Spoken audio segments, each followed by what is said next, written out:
नमस्कार मैत्रिणींनो.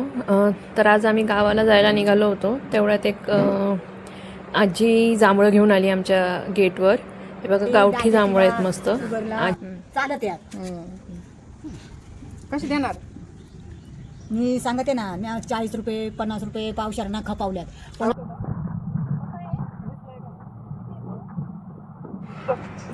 त्याच्या पुढे आम्ही निघालो. टोल नाक्यावर थांबलो होतो तर तिथे आम्हाला हे असे करवंद दिसले.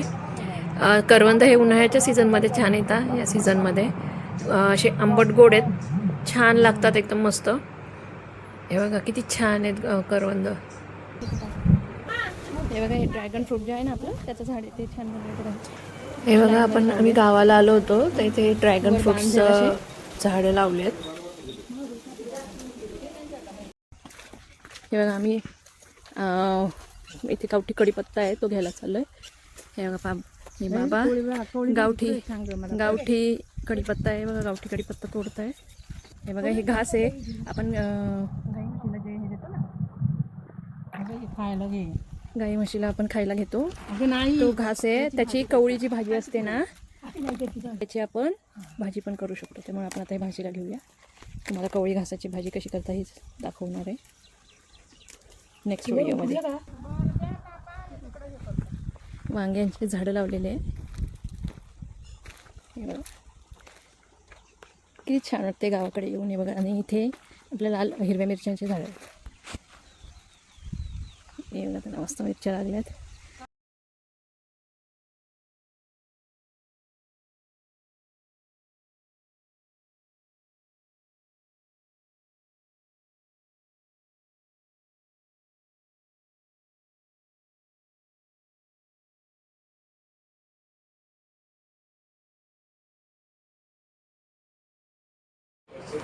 हे बघा, आमच्या आई काटेरी वांगे तोडत आहे आपल्या भाजीसाठी. गावाला आले का अशा भाज्या तोडून नेण्याची, ताज्या ताज्या भाज्या भेटण्याचा आनंद आणि जो स्वाद असतो तो खूप छान असतो.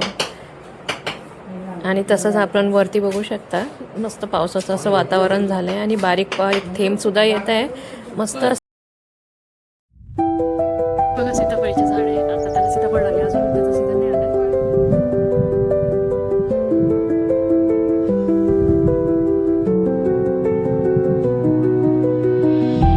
त्यावरून तुम्हाला कळत असेल की मस्त अशी हवा सुटली, पाऊस पडलाय मस्त.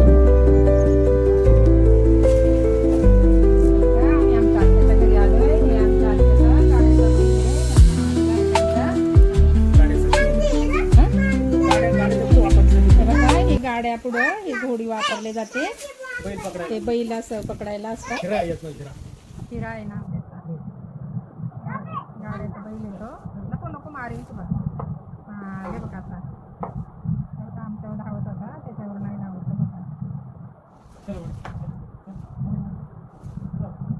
तुझी ओळख मोठी आहे का? असे कुठे यात्रा काही असं कार्यक्रम असल्यावर ना, हे गाड्यांची बैल आहे, छोटे शर्यती लागतात आपल्या गाड्यांची शर्यत असते ना, त्यातले ते बैल आहेत.